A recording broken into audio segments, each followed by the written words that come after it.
Dear students, coordination chemistry lecture 14। Last lecture के अंदर अपन ने वैलेंस बॉन्ड थ्योरी को वीबीटी को पूरा कंप्लीट कर लिया था।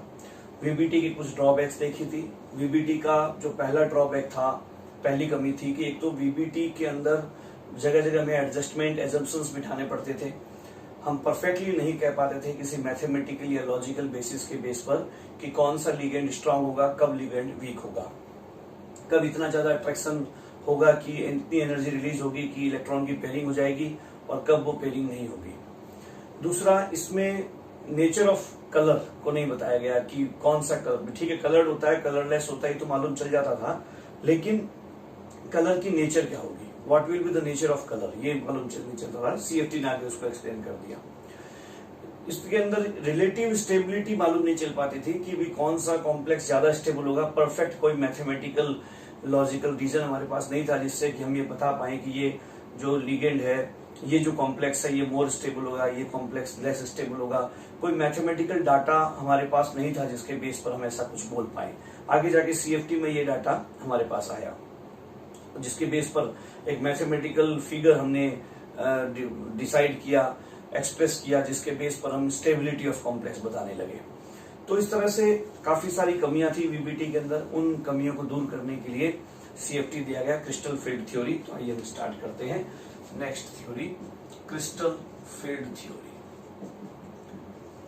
क्रिस्टल फील्ड थ्योरी, देखिए वैसे तो ये थ्योरी, क्रिस्टल फील्ड थ्योरी जो है, ये नॉर्मल आयनिक कंपाउंड्स को एक्सप्लेन करने के लिए, आयनिक कंपाउंड्स के क्रिस्टल्स को, आयनिक क्रिस्टल्स को एक्सप्लेन करने के लिए बैथे और ब्लैक के द्वारा दी गई थी। एट फर्स्ट, पहले सर्वप्रथम, at first this theory was given by H Bethe and Van Vleck in approximate 1930 to explain ionic crystals। ठीक है, तो सबसे पहले ये theory H Bethe and Van Vleck की हेल्प से, एच बैथे और वैन ब्लैक के द्वारा 1930 के आसपास, 1929 में इन्होंने दिया था, 1930 में फिर इन्होंने दिया इसको वापस थोड़ा सा रिवाइज करके। तो H Bethe and Van black के द्वारा दिया गया था आयनिक क्रिस्टल को एक्सप्लेन करने के लिए। Later on it was applied on complex compound, coordination compound, complex और कोऑर्डिनेशन कंपाउंड। बाद में ये जो है वो साइंटिस्ट के द्वारा इन पर भी अप्लाई की गई। एच बैथे और वैन ब्लैक जो थे, उसके बाद के जो साइंटिस्ट थे, उन्होंने कोऑर्डिनेशन कंपाउंड को भी इसकी हेल्प से समझाने की कोशिश की। मेन पॉइंट क्या है according to this theory?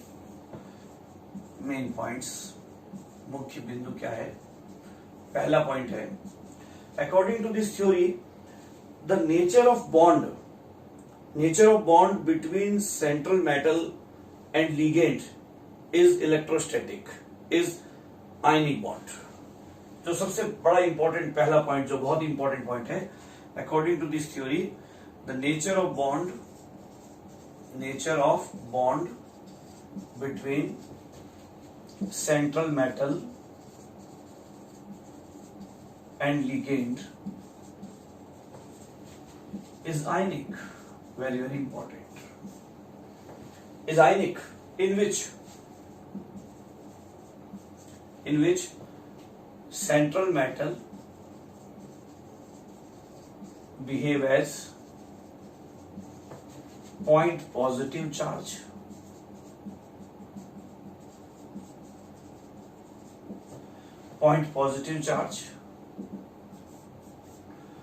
and ligand behave as point negative charge,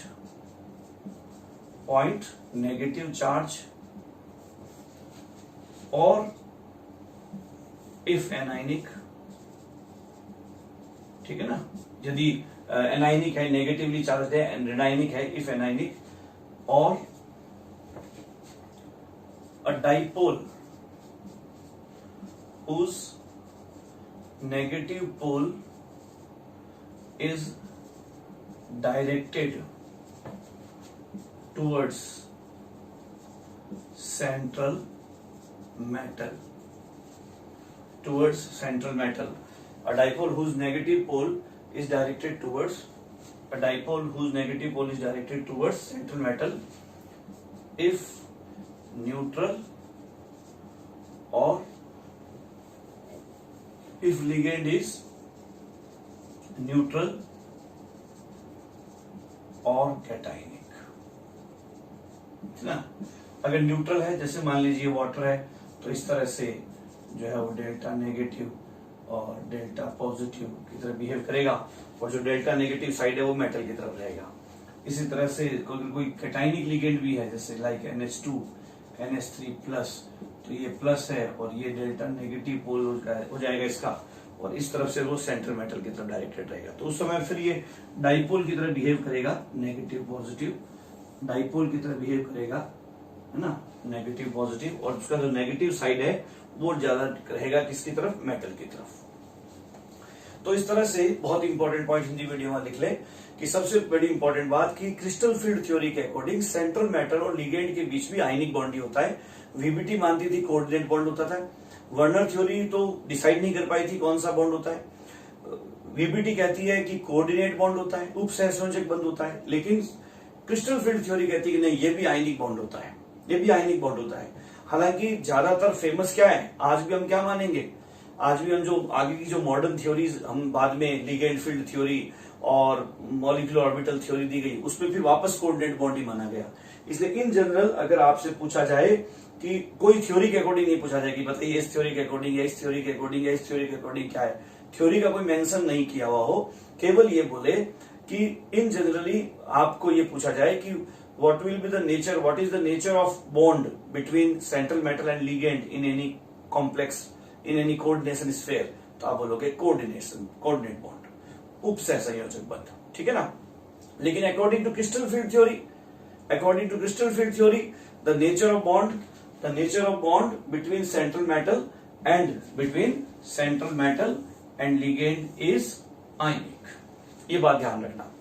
हालांकि इस बात को आगे जाकर के एक्सेप्ट नहीं किया गया, जो नई उसके बाद की जो और एडवांस थ्योरीज थी, ये एक आगे जाकर के कमी भी कहलाएगी। लेकिन अभी क्रिस्टल फील्ड थ्योरी पढ़ते समय हम वही बोलेंगे जो क्रिस्टल फील्ड थ्योरी बोलती है, आयनिक बॉन्ड, जिसमें नेचर ऑफ बॉन्ड बिटवीन केंद्रीय धातु और लिगेंड के बीच का जो बंध है, उसकी नेचर, उसकी प्रकृति आयनिक बॉन्ड की होगी, जिसमें सेंट्रल मेटल जो है ना वो बिहेव करेगा पॉइंट पॉजिटिव चार्ज का, और जो लिगेंड है वो बिहेव करेगा पॉइंट नेगेटिव चार्ज का, या तो और या डाइपोल का, जिसका नेगेटिव पोल जो है वो सेंट्रल मेटल की तरफ डायरेक्टेड रहेगा, की तरफ ज्यादा नजदीक रहेगा, और जो पॉजिटिव पोल है वो दूर की तरफ रहेगा सेंट्रल मेटल से।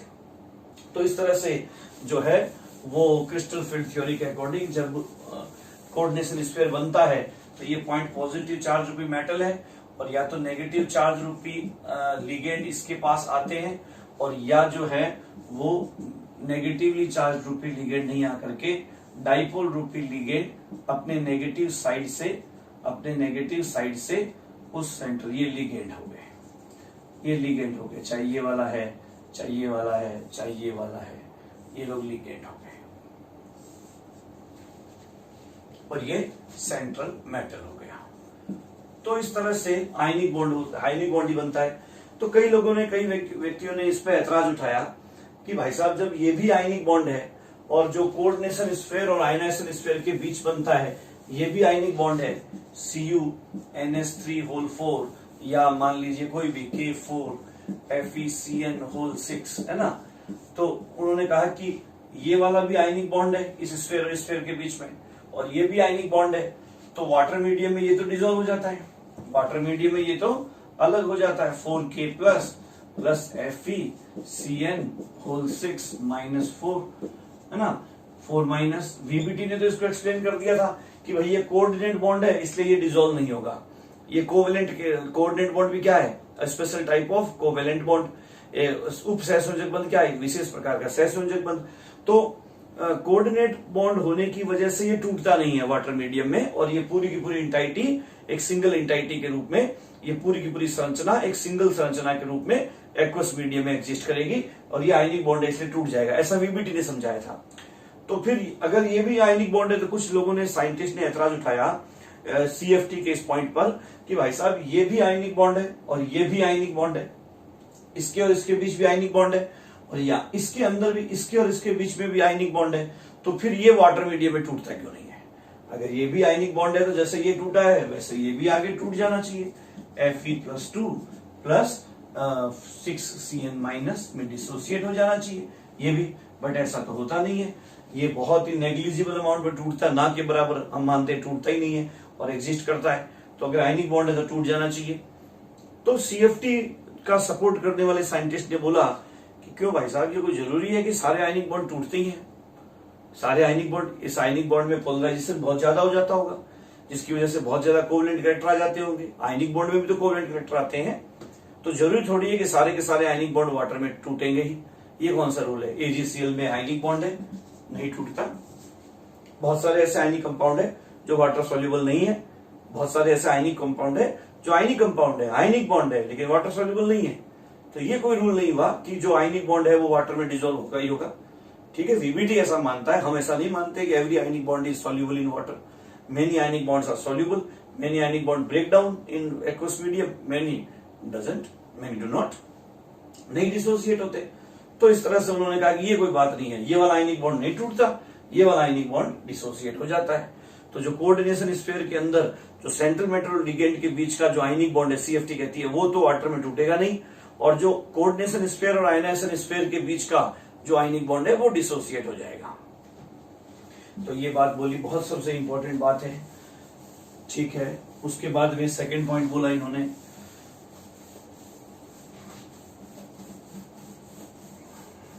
सेकंड पॉइंट बोला, in coordination sphere central metal ligands, point negative charge रूपी ligands surround central metal atom और ion in a definite manner, in a definite manner to create a definite crystal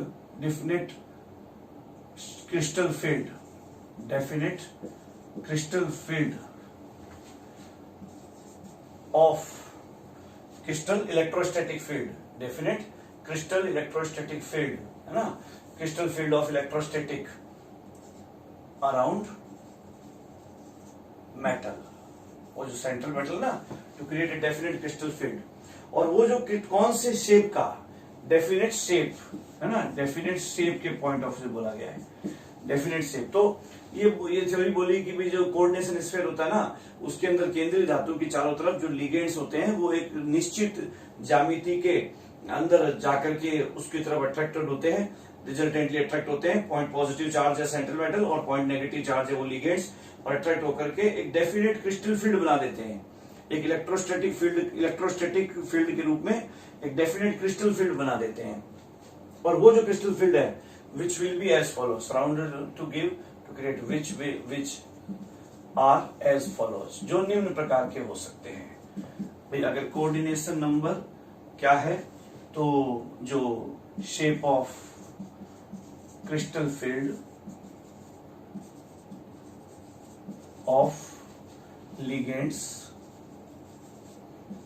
around central metal, ठीक है, वो जो point negative charge रूपी ligands हैं वो point positive charge रूपी सेंट्रल मेटल के चारों तरफ किस शेप वाले क्रिस्टल फील्ड के अंदर जो है वो बनेंगे। अगर 2 है तो फिर वही लीनियर, 3 है तो ट्राइंगुलर प्लेनर, 4 है तो 2 टाइप के, depending upon the nature of central metal and nature of ligand, square planar, and tetrahedral. 5 है तो वही ट्राइगोनल बाइपिरामिडल है ना। 6 है तो ऑक्टाहेड्रल, ऑक्टाहेड्रल क्रिस्टल फील्ड बन जाएगा। और 7 है तो पेंटागोनल बाइपिरामिडल, पेंटागोनल बाइपिरामिडल।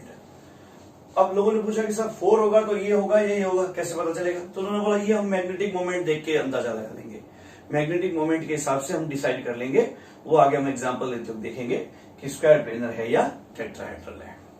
तो इस तरह से जो है वो क्रिस्टल फील्ड शेप में अरेंज हो जाएंगे। अब जो तीसरा पॉइंट है, बहुत ही इंपॉर्टेंट पॉइंट है, ध्यान देना।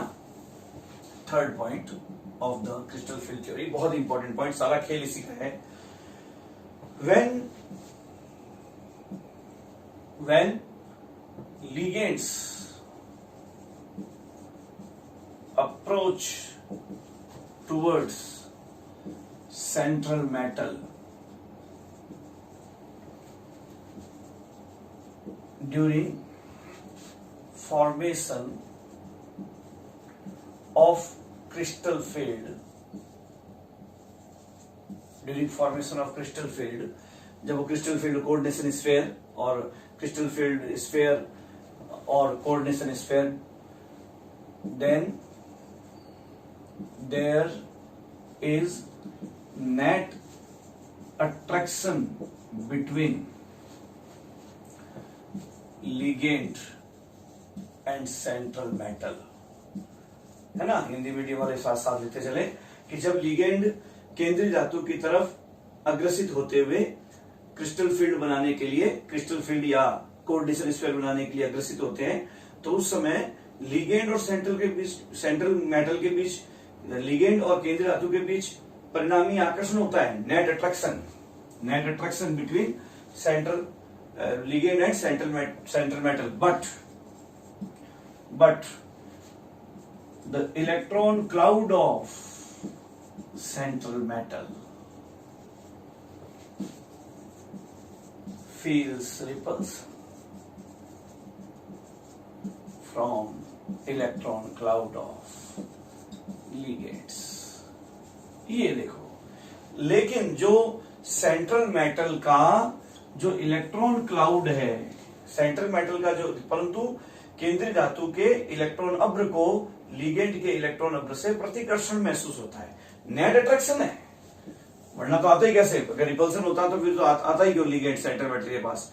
क्योंकि सेंट्रल मेटल ओवरऑल तो पॉइंट पॉजिटिव चार्ज है, लिगेंड जो है वो या तो पॉइंट नेगेटिव चार्ज है या वो डाइपोल है, जिसका पॉइंट जो नेगेटिव पोल है वो सेंट्रल मेटल की तरफ है, उसके नजदीक है, तो नेट अट्रैक्शन है। लेकिन क्लाउड के बीच रिपल्सन है, क्लाउड के बीच रिपल्सन है। ठीक है, क्लियर? ये fourth point, due to this repulsion when ligands move towards central metal, जब ये सेंट्रल मेटल की तरफ बढ़ते हैं, ligands move towards central metal, the orbitals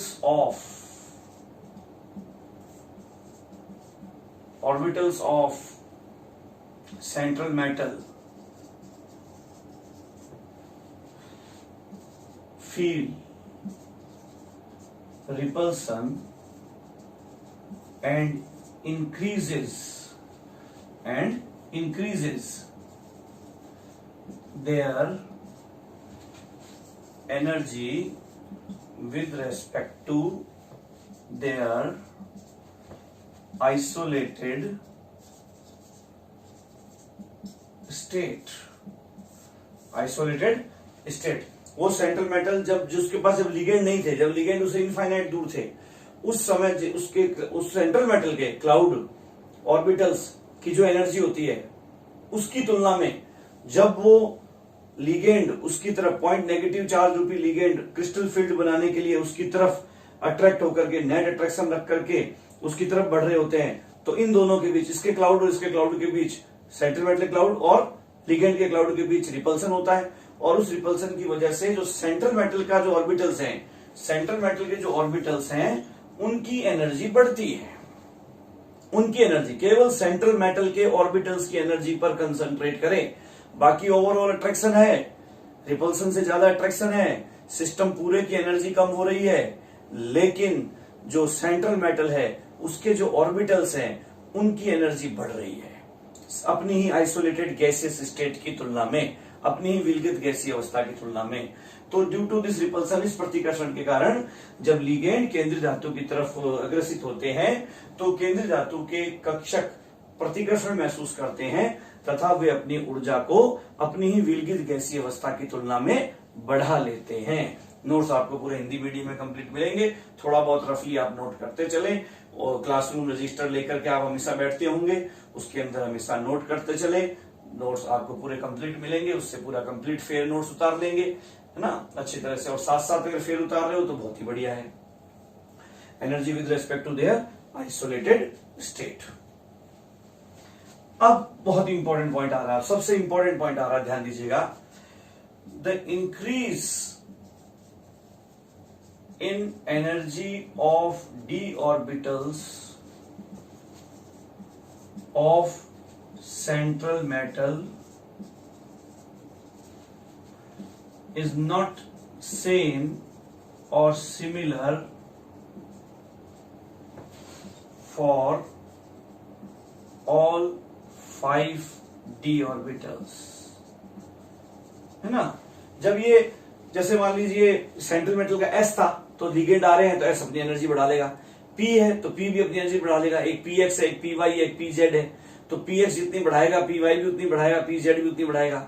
लेकिन D के जो 5 है, 5d ऑर्बिटल्स है, DXY, DYZ, DZX, ये तो क्या है प्लेनर, और DX2, DY2, DZ2, ये क्या है एक्सियल डी ऑर्बिटल्स। इनको बराबर रिपल्सन फील नहीं होता। कुछ कॉम्प्लेक्स ऐसे होते हैं जिनमें एक्सियल को ज्यादा रिपल्सन फील होता है, प्लेनर को कम रिपल्सन फील होता है। कुछ ऐसे हैं जिनके अंदर जो है वो उल्टा हो जाता है, एक्सियल को कम रिपल्सन फील होता है, प्लेनर को ज्यादा रिपल्सन फील होता है। कौन कौन से में क्या होता है अभी हम पूरी देखेंगे। तो लेकिन अलग अलग रिपल्सन फील होता है।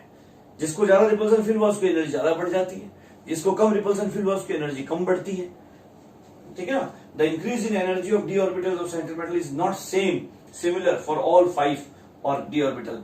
पांचों डी कक्षक, केंद्रीय धातु के पांचों डी कक्षकों को समान प्रतिकर्षण महसूस नहीं होता, अतः उनकी ऊर्जा में समान वृद्धि नहीं होती for all 5d orbitals, and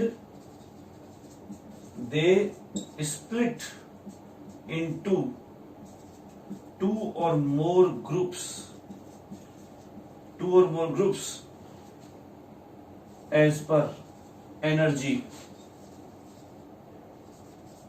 in crystal field,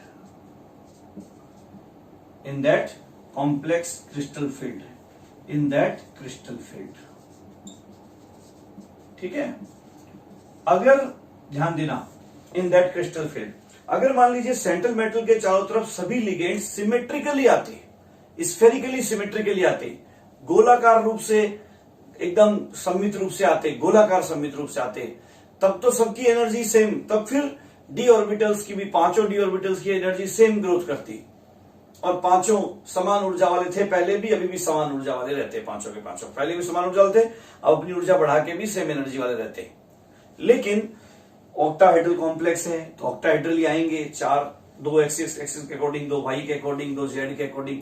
square planar है तो 2 एक्स के अकॉर्डिंग, 2 वाई के अकॉर्डिंग। टेट्राहेड्रल है तो एक मान लीजिए एक्स के अकॉर्डिंग आ रहा है, एक्स के अकॉर्डिंग आ रहा है, तो दूसरा जो है वो बिल्कुल एक्स वाई जेड तीनों में से किसी एक के अकॉर्डिंग नहीं आएगा, एक्सिस के बीच से आएंगे अगर एक एक्सिस पर होगा तो इस तरह से अलग डी ऑर्बिटल्स के अंदर अलग अलग ग्रोथ होती है, और वो ऊर्जा के दृष्टिकोण से 2 या 2 से ज्यादा समूहों में बंट जाते हैं।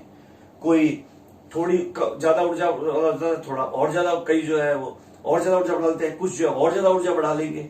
तो इस तरह से जनरली 2 ग्रुप्स में टूटता है, लेकिन कई ऐसे कॉम्प्लेक्सेस में 3 या 4 ग्रुप्स में भी टूट जाता है डी कक्षक, और उनकी डी जनरेसी खत्म हो जाती है।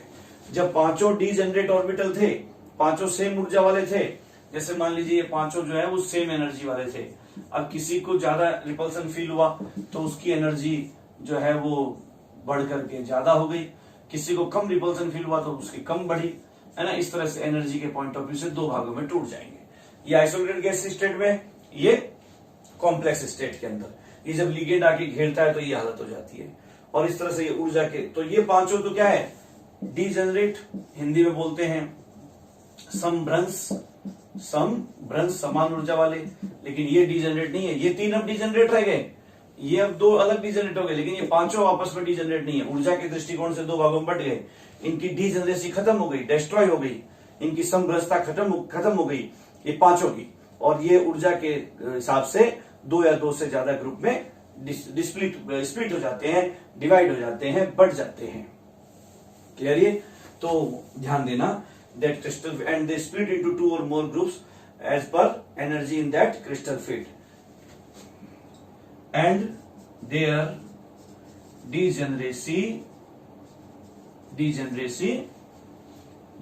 degeneracy is destroyed, तथा उनकी समभ्रंशता नष्ट हो जाती है। वापस बोल रहा हूं, the increase in energy of D orbitals of central metal, केंद्रीय धातु के डी ऑर्बिटल की जो ऊर्जा में वृद्धि होती है, एनर्जी में जो वृद्धि होती है वो समान नहीं होती पांचों डी कक्षकों हेतु, तथा वे ऊर्जा के दृष्टिकोण से दो या दो से अधिक समूह में बढ़ जाते हैं तथा उनकी समभ्रंशता नष्ट हो जाती है, खत्म हो जाती है। It is called splitting of d orbitals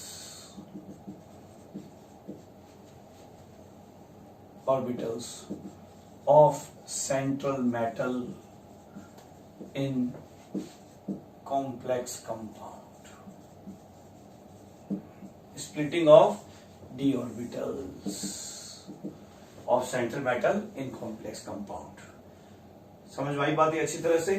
अब ये स्प्लिटिंग जो होती है इसकी वजह से सारा खेल होता है कॉम्प्लेक्स कंपाउंड्स का।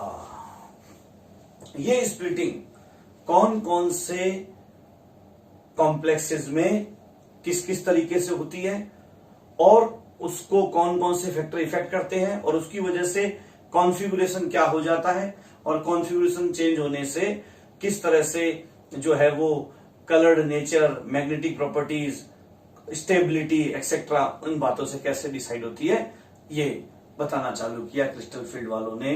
तो सबसे पहले अगला पॉइंट जो अपन देखते हैं, फिफ्थ पॉइंट,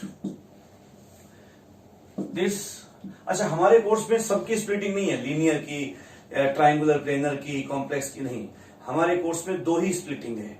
एक तो ऑक्टाहेड्रल कॉम्प्लेक्स की स्प्लिटिंग जो सबसे ज्यादा फेमस है, पहले वो देखेंगे, उसके बाद में टेट्राहेड्रल की, उससे कम फेमस है, और थोड़ी एक एनसीईआरटी में दो ही देखे हैं, ऑक्टाहेड्रल कॉम्प्लेक्स और टेट्राहेड्रल। हम क्या स्क्वायर प्लेनर कॉम्प्लेक्स का भी देख लेंगे क्योंकि थोड़ा बहुत कभी कभार कॉम्प्लेक्स एग्जाम में आ जाता है। बाकी लीनियर की, ट्रायंगुलर प्लेनर की, trigonal bipyramidal, coordination number 5, coordination number 7, pentagon bipyramidal, उन सब की स्प्लिटिंग हमारे सिलेबस में नहीं है। स्क्वायर प्लेनर की भी नहीं है, वो भी हम एक्स्ट्रा ही करेंगे। हमारे कोर्स में दो कॉम्प्लेक्स के अंदर ही ये स्प्लिटिंग कैसे होती है उसको देखना है, ऑक्टाहेड्रल में और टेट्राहेड्रल में, और एक हम एक्स्ट्रा देख लेंगे स्क्वायर प्लेनर में। तो this splitting of D orbital is of different types in different complexes.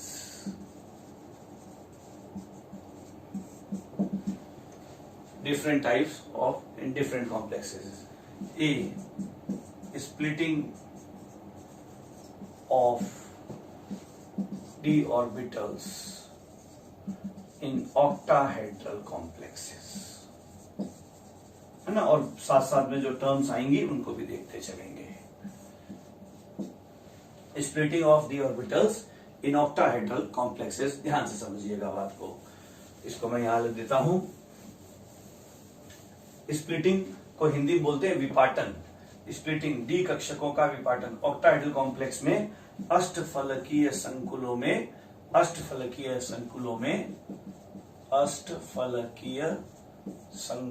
में डी कक्षकों का विपाटन, splitting of d orbitals in octahedral complexes or octahedral crystal field। अष्टफल के संकुलों या क्रिस्टल क्षेत्रों में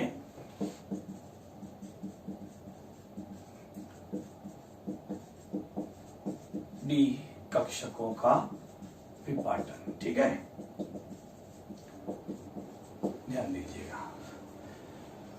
जब डी ऑर्बिटल्स, अच्छा, अष्टफल की क्रिस्टल फील्ड किसे कहते हैं? अष्टफल की ऑक्टाहेड्रल क्रिस्टल फील्ड जब लिगेंड सेंट्रल मेटल को ऑक्टाहेड्रली सराउंड करते हैं, तब हम उसको किस तरह से करते हैं आपको बताइए। सेंट्रल मेटल लिगेंड के पास किस तरह से आएगा?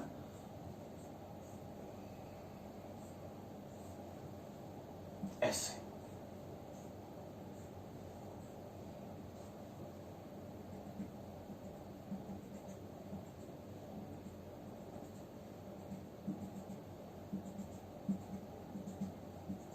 इस तरह से आएगा। चार तो इस तरह से इक्वेटोरियल फॉर्म में आ जाएंगे, ऐसे, दो ऐसे, दो ऐसे, दो इस तरह से ऊपर और नीचे से आ जाएंगे, ऑक्टाहेड्रल आ जाएंगे। इस तरह से अगर अपन देखें, चार तो ऐसे आ जाएंगे, है ना। ये सेंट्रल मेटल है, दो इधर से, दो इधर से, इसको एक्स एक्सिस मान लो, इसको वाई एक्सिस मान लो, और दो जेड एक्सिस के अकॉर्डिंग आ जाएंगे, इस तरह से आ जाएंगे। तो इस तरह से जब आकर के सराउंड करेंगे तो अपन जो है वो किस तरह से क्या क्रिस्टल फील्ड स्प्लिटिंग होगा, ध्यान से देखना। क्या किस तरह से स्प्लिटिंग होता है, ध्यान दीजिएगा। मैं स्प्लिटिंग का डायग्राम बना रहा हूं, साथ साथ आप भी बनाओगे। 1 2 3 4 5 ये पांचों डी ऑर्बिटल्स हैं। ये पांचों डी ऑर्बिटल्स की एनर्जी में ग्राफ पेपर, वाई एक्सिस पे एनर्जी लेते हुए ग्राफ पेपर पे डायग्राम बना रहा हूं। उसके बाद में एक यहां तीसरा डायग्राम बना देता हूं, जिसमें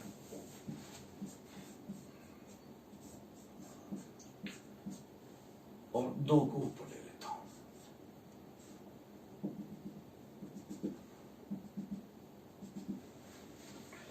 बीच में एक हाइपोथेटिकल स्टेट बनाता हूं मैं। ये क्या है ये भी अभी बताऊंगा।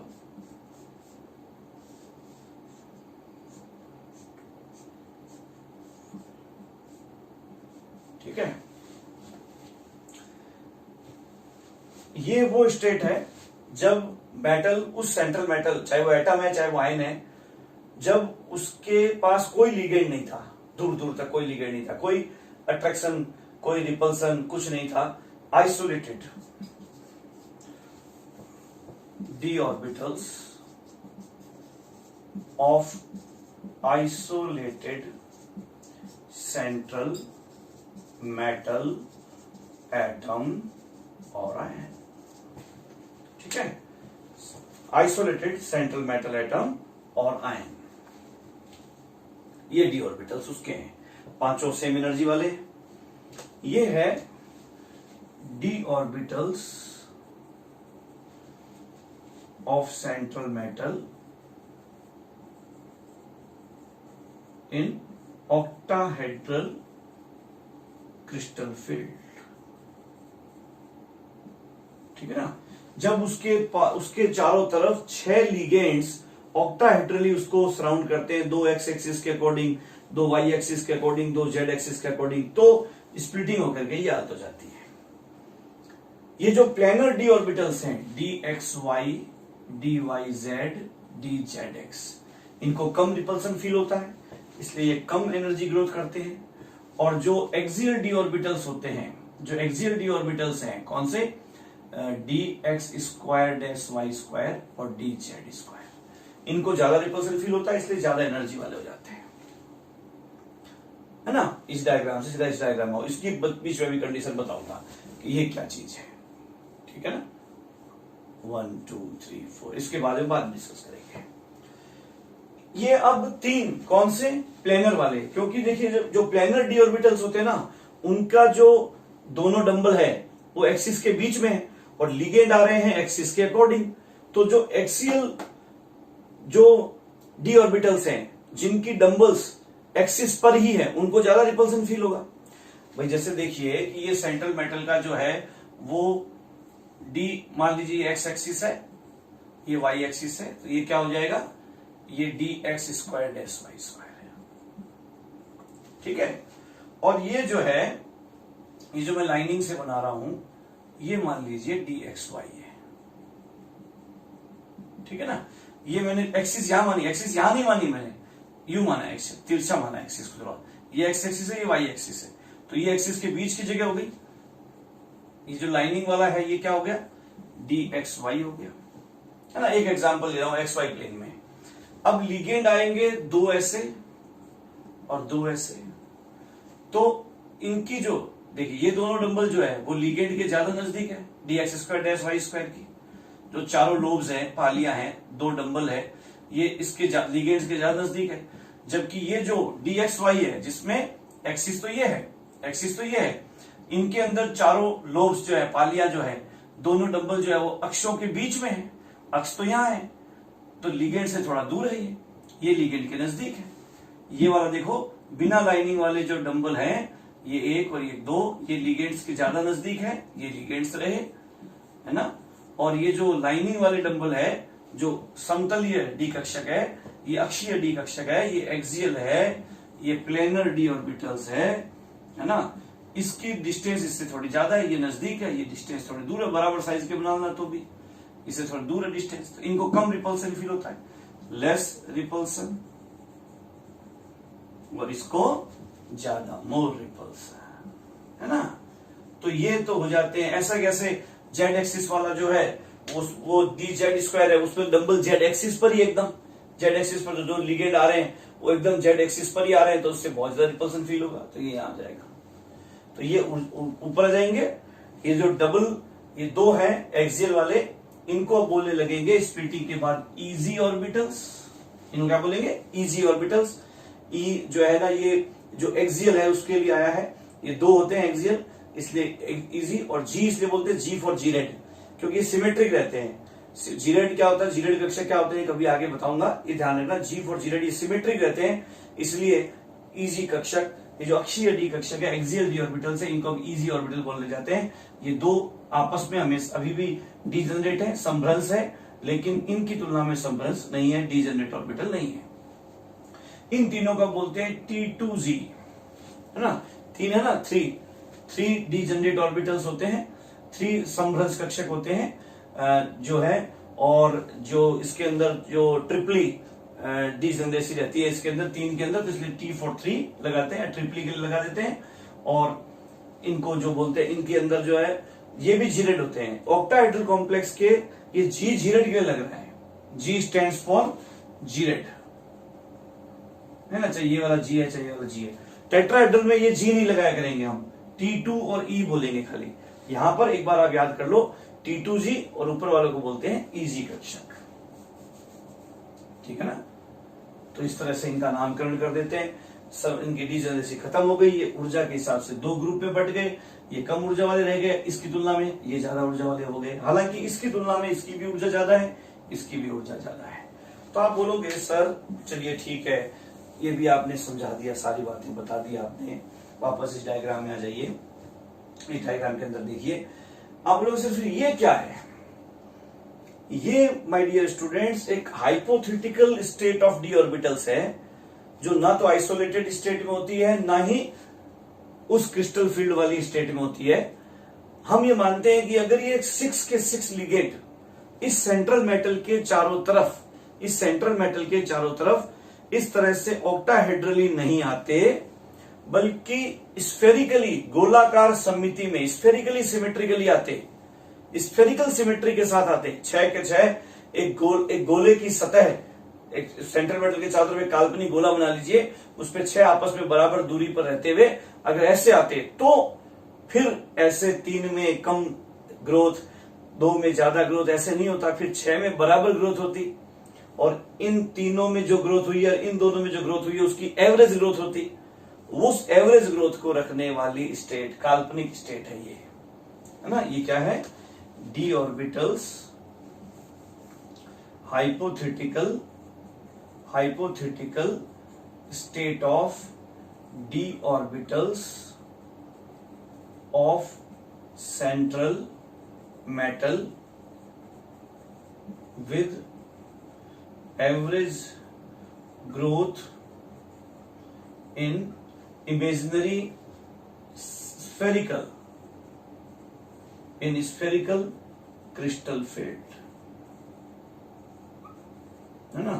ये जो स्फेरिकल, आप बोलोगे सर स्फेरिकल क्रिस्टल फील्ड तो है ही नहीं, क्रिस्टल फील्ड तो ऑक्टाहेड्रल है सर।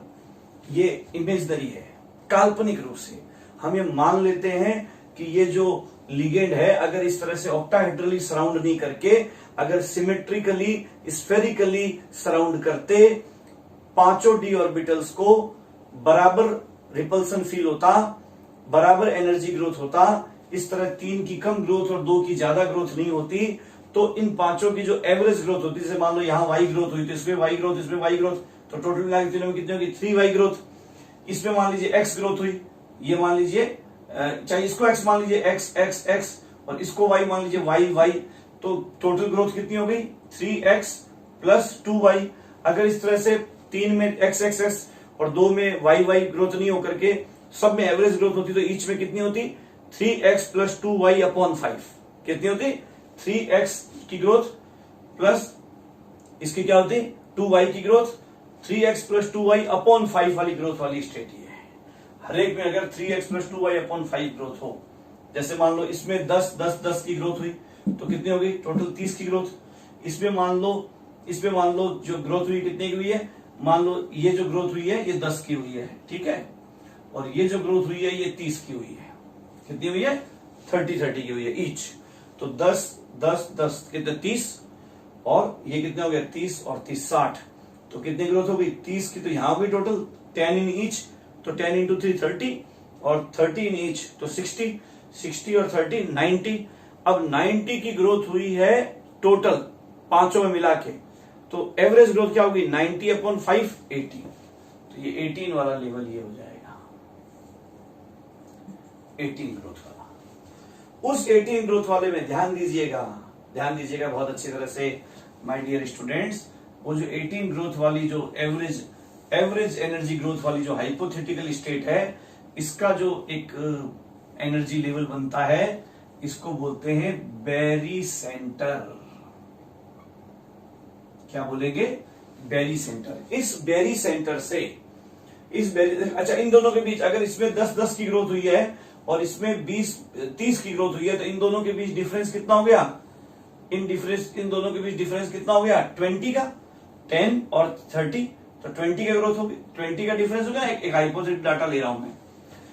और ध्यान दीजिएगा, ये जो 18 वाला एवरेज ग्रोथ बेरी सेंटर है, एवरेज एनर्जी स्टेट है of all the D orbital hypothetically, उसके कंपैरिजन में ये देखो 18 वाले के कंपैरिजन में जो 10 वाला वो क्या हो जाएगा? 6 नीचे हो जाएगा, है ना। ये 10 तो ये कितना? 8 नीचे हो जाएगा। और ये कितना डिफरेंस हो गया? ध्यान दीजिएगा, ये वाला डिफरेंस, ये वाला कितना हो गया? ये 18 वाला लेवल है और वो 30 वाला लेवल है। ये लेवल क्या हो गया? 30 वाला। ये लेवल क्या हो गया? 10 वाला। 10 18 30, तो ये डिफरेंस कितना हो गया? 12, और टोटल डिफरेंस कितना रहा? 20। तो 20 का 40% ये है, 40%, 20 का 40% 8 होता है, और 20 का 60% ये है।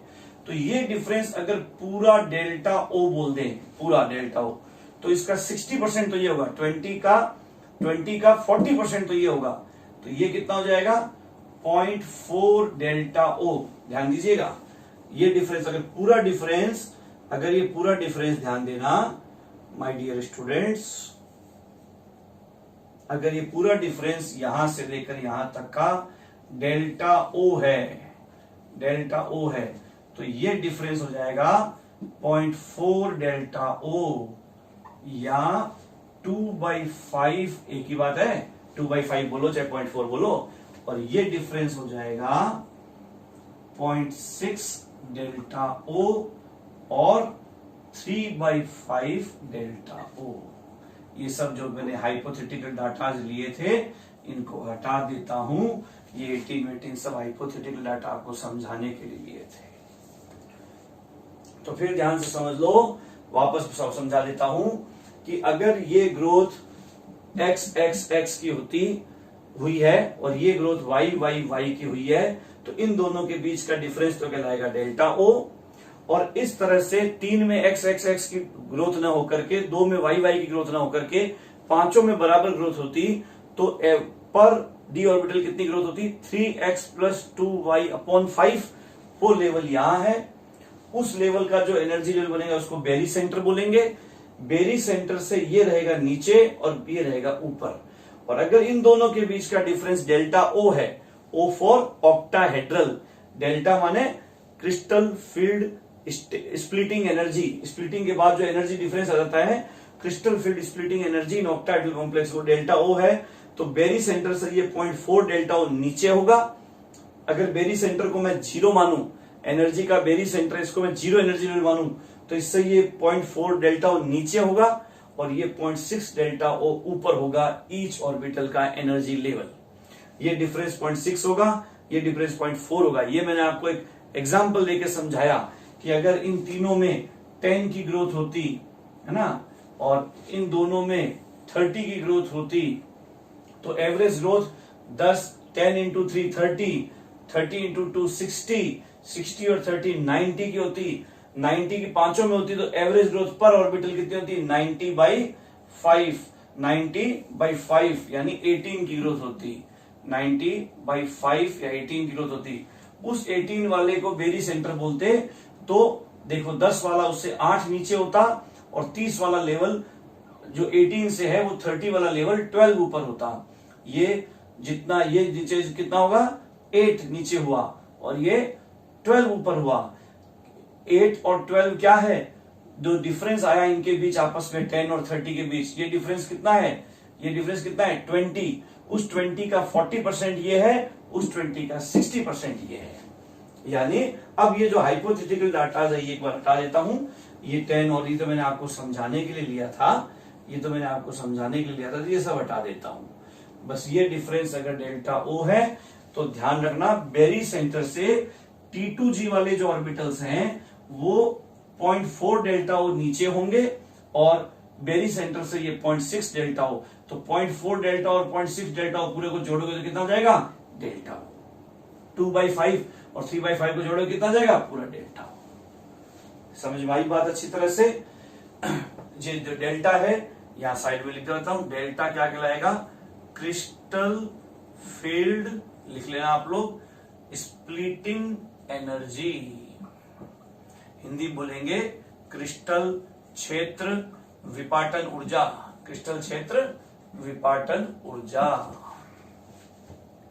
इसी को बाद में आगे जाके क्रिस्टल फील्ड स्टेबलाइजिंग एनर्जी बोल देते हैं, क्रिस्टल क्षेत्र स्थायीकरण ऊर्जा बोल देते हैं। क्योंकि ये स्प्लिटिंग जितनी ज्यादा होती है, आगे जाकर के हम ये बात प्रूव करेंगे, हम ये बात याद करेंगे, ये बात ध्यान रखेंगे जो साइंटिस्ट ने बताई थी कि ये स्प्लिटिंग जिस कॉम्प्लेक्स में जितनी ज्यादा होती है, जिस सेंट्रल मेटल लिगेंड के प्रेजेंस में ज्यादा होती है, वो कॉम्प्लेक्स उतना ही ज्यादा स्टेबल होता है। ये delta crystal field splitting energy आगे जाके स्टेबिलिटी ऑफ कॉम्प्लेक्स का एक सिंबल बना, एक उसका एक मानक बन गया, उसका एक फ्रेम ऑफ रेफरेंस बन गया। इसलिए इसको क्रिस्टल फील्ड स्टेबलाइजेशन एनर्जी बोलने लगे, क्रिस्टल क्षेत्र स्थायीकरण ऊर्जा भी बोलने लगे, विपाटन ऊर्जा भी, स्थायीकरण ऊर्जा भी।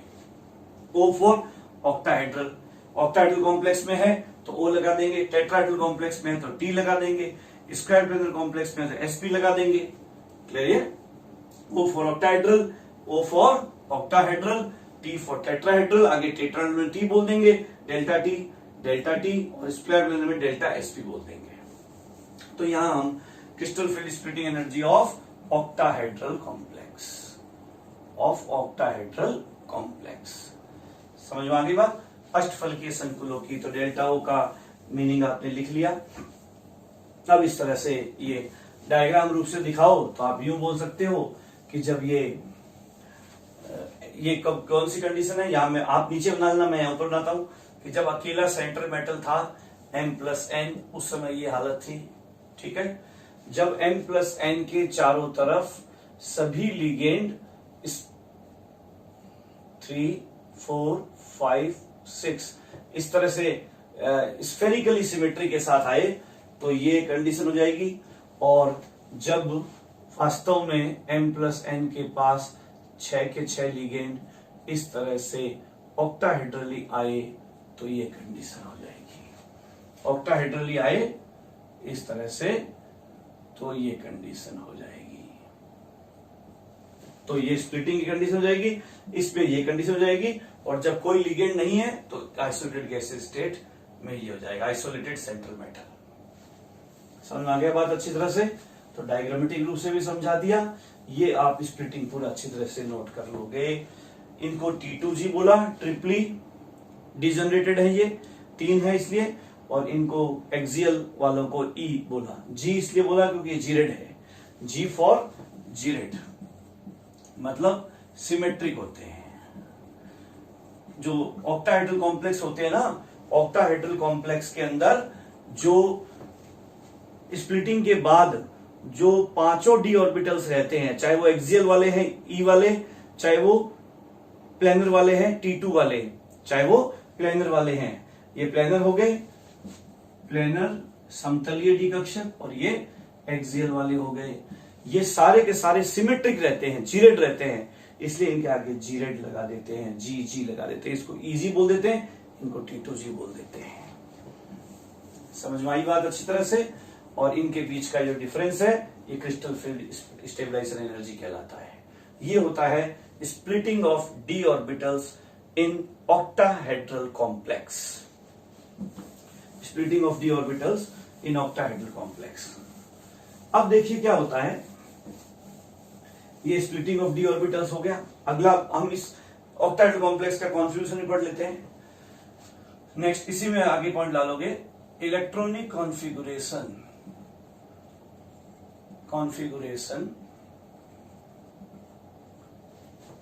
इन स्प्लिटेड ऑक्टाहेड्रल क्रिस्टल फील्ड। ठीक है, अब देखिए ऑक्टाहेड्रल कॉम्प्लेक्स में क्या होता है कि अगर लिगेंड स्ट्रांग है, ध्यान देखिएगा, कंडीशन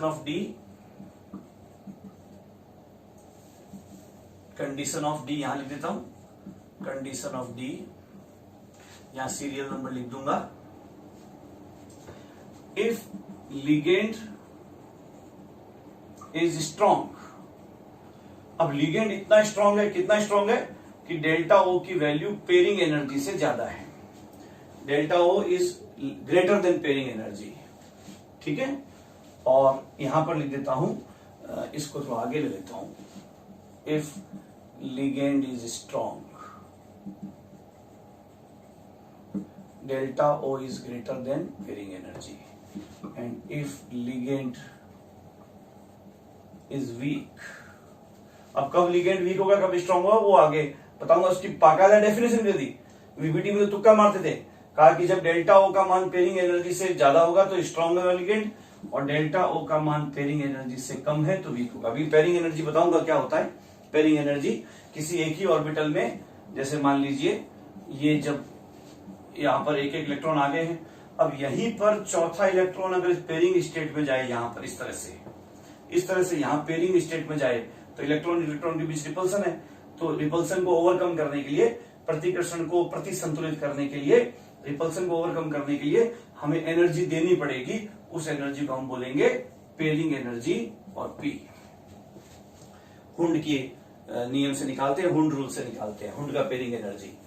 और अगर मान लीजिए ये इलेक्ट्रॉन यहां है, ये यहां है, और ये Eg वाला लेवल हो गया, ये T2G वाला लेवल हो गया, और दोनों के बीच का डिफरेंस डेल्टा O हो गया। अब एक इलेक्ट्रॉन यहां गया, एक यहां गया, एक यहां गया। अब चौथा इलेक्ट्रॉन सोचता है कि यहां जाऊं तो पेयरिंग एनर्जी P या PE एब्जॉर्ब करनी पड़ेगी, और यहां जाऊं तो इसकी तुलना में, इनके कंपैरिजन में मेरे को इनकी एनर्जी जो, अगर मान लीजिए जो भी X एनर्जी लेवल है, तो मेरा X प्लस डेल्टा होगा, तो मुझे इसके कंपैरिजन में चौथा इलेक्ट्रॉन सोचता है कि यहां जाऊं सीधा पेयरिंग के रूप में, तो इसके कंपैरिजन में मुझे प्लस पी एनर्जी और एब्जॉर्ब करनी पड़ेगी रिपल्सन को ओवरकम करने के लिए, और यहां जाऊं तो इसके कंपैरिजन में प्लस डेल्टा ओ एनर्जी ज्यादा एब्जॉर्ब करनी पड़ेगी। तो यहां जाऊंगा तो पी एब्जॉर्ब करनी पड़ेगी और यहां जाऊंगा तो डेल्टा ओ एब्जॉर्ब करनी पड़ेगी, इसकी तुलना में ज्यादा डिफरेंस बोल रहा हूं भाई। जिसको अगर यहां पर इलेक्ट्रॉन आया जो यहां आया, उसको जितनी एनर्जी डोनेट करनी पड़ी या एब्जॉर्ब करनी पड़ी, उसकी तुलना में इसे ज्यादा एब्जॉर्ब करनी पड़ेगी। अगर मान लीजिए इसे भी एब्जॉर्ब करनी पड़ रही है तो इसको पी एनर्जी ज्यादा एब्जॉर्ब करनी पड़ेगी। और फोर्थ इलेक्ट्रॉन अगर यहां ना जाके यहां जाए तो इसके इन तीन इलेक्ट्रॉन की तुलना में, इन तीनों में से प्रत्येक इलेक्ट्रॉन की तुलना में इसको डेल्टा ओ ज्यादा एब्जॉर्ब करनी पड़ेगी, क्योंकि हाई एनर्जी लेवल पर है ये। तो अब कौन सी एनर्जी जब एब्जॉर्ब करनी हो ना, तो आप जानते हो सिस्टम वो एब्जॉर्ब करता है जो कम हो। तो जब डेल्टा ओ ज्यादा है तो इसको एब्जॉर्ब करके यहां आना पसंद करेगा, और जब डेल्टा ओ कम है, पेयरिंग एनर्जी ज्यादा है, डेल्टा ओ कम है, लिगेंड वीक लिगेंड है, स्प्लिटिंग ज्यादा नहीं हुई, तो फिर डेल्टा ओ एब्जॉर्ब करके ऊपर इजी में चला जाएगा। समझ में आई बात अच्छी तरह से? तो सीरियल नंबर 1 में D1 कंडीशन है, तो इसके अंदर इतनी ज्यादा स्प्लिटिंग होगी, इतनी ज्यादा स्प्लिटिंग होगी कि एक इलेक्ट्रॉन, अच्छा पहला इलेक्ट्रॉन तो लोअर एनर्जी लेवल पे रहना चाहेगा, फालतू में हाई एनर्जी पे कौन जाना चाहेगा? कोई नहीं जाना चाहेगा। चाहे ये वाली कंडीशन है चाहे ये वाली कंडीशन है, दोनों में ही यहां मैं थोड़ा पास पास बना देता हूं इनको।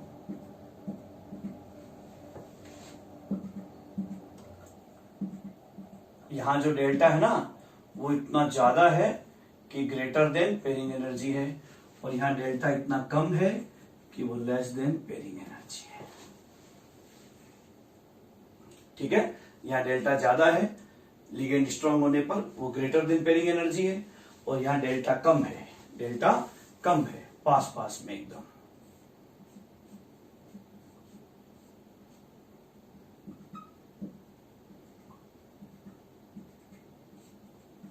Delta o is less than pairing energy.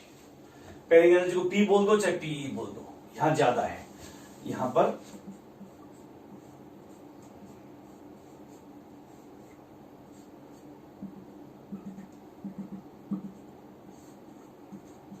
Delta o is greater than pairing energy. ठीक है, D1 में क्या होगा? इसमें भी यहां पर, इसमें भी यहां पर। ठीक है, दूसरी कंडीशन आप नीचे आगे से आगे चलना। D2 में क्या होगा? यहां भी यहां, इसमें यहां, इसमें भी सेकेंड वाला यहां। ठीक है, थर्ड कंडीशन D3 में क्या होगा? इसमें भी थर्ड इलेक्ट्रॉन यहां जाएगा हुंड के अकॉर्डिंग, इसमें भी यहां जाएगा। तो D3 में चाहे स्ट्रॉन्ग लिगेंड हो तो भी यहां तक 3 रहेंगे अलग अलग ऑर्बिटल्स में, यहां भी 3 अलग अलग ऑर्बिटल। D1 का भी कॉन्फिगरेशन दोनों का सेम, D2 का भी सेम, D3 का भी सेम। लेकिन आप ध्यान देना, D4 3 यहां जा चुके हैं, इसमें चूंकि डेल्टा ज्यादा है तो चौथा इलेक्ट्रॉन सोचता है, फोर्थ सोचता है कि अगर यहां जाऊं तो डेल्टा ऑब्जॉर्ब करनी पड़ेगी, बहुत ज्यादा है, यहां जाऊं तो यही चला जाएगा।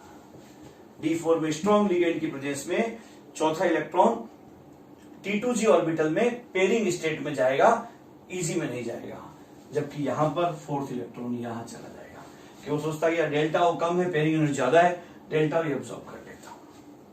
तो क्रिस्टल फील्ड थ्योरी के according strong ligand octahedral complex में स्ट्रॉन्ग लिगेंड में D4 इस कंडीशन में रहेगा, और वीक फील्ड लिगेंड के अंदर ऑक्टाहेड्रल वीक फील्ड लिगेंड में इस कंडीशन में रहेगा। 4 अनपेड रहेंगे, यहां 2 अनपेड रहेंगे। तो ये कंडीशन जो है वो VBT से एक्सप्लेन नहीं होती थी कि कई बार D4 में ये क्यों मिलता है, कई बार D4 में ये क्यों मिलता है, लेकिन CFT इसको पूरा अच्छी तरह से एक्सप्लेन कर देता था मैथमेटिकल डाटा के बेस पर। पेयरिंग एनर्जी हमें पता होती है डी इलेक्ट्रॉन में कितनी होती है, डी ऑर्बिटल में कितनी होती है, और डेल्टा वो प्रैक्टिकली साइंटिस्ट निकालते हैं CFT में कॉम्प्लेक्सेस का, और उसके हिसाब से ये कंडीशन हमें एक्सप्लेन कर देते हैं बाकायदा विद परफेक्ट मैथमेटिक्स। आगे बढ़ते हैं। D5 के अंदर क्या होगा? इसमें तो यहां जाएगा, क्योंकि वो सोचता है डेल्टा वो क्यों ऑब्जॉर्व करूं, बहुत ज्यादा है, पेयरिंग एनर्जी ऑब्जॉर्व कर लूं। यहां 5th यहां जाएगा, तो ये डिफरेंस आ गया D5 में। 6 नंबर D6 कंडीशन में D6 में ये यहां जाएगा और यहां पर अब पांचों में एक इलेक्ट्रॉन जा चुका है, तो अब इसको डेल्टा, अब यहां जाएगा तो डेल्टा वो भी एब्जॉर्ब करनी पड़ेगी इसकी तुलना में ज्यादा, और पी भी एब्जॉर्ब करनी पड़ेगी, तो यहां चला जाएगा 6, ताकि केवल पी ही एब्जॉर्ब करनी पड़े इन तीनों की तुलना में ज्यादा। फिर आ जाओ, तो डिफरेंस हो गया D7 के अंदर देखो 2 to 4 to 6, अब ये तो पूरा हो गया, तो सातवां यहां जाएगा, जबकि यहां 1 2 3 4 5 6 7, तो यहां पर एक अनपेयर्ड हुआ और यहां D7 के अंदर 3 अनपेयर्ड हो गए। ठीक है, डिफरेंस है। फिर आ जाओ D8 में यहां पर ये कंडीशन, और यहां पर 2 to 4 to 6 7 8, यहां पर देखो 1 2 3 4 5 6 7 8, इसमें ये कंडीशन हो जाएगी।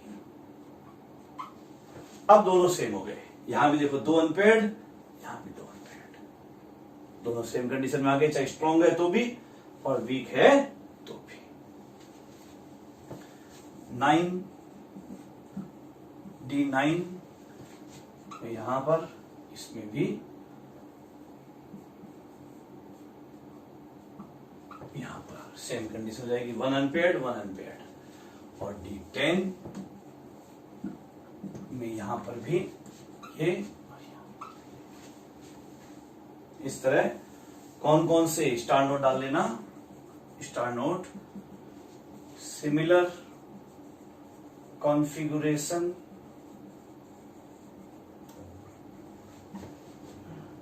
इन स्ट्रॉन्ग एंड वीक,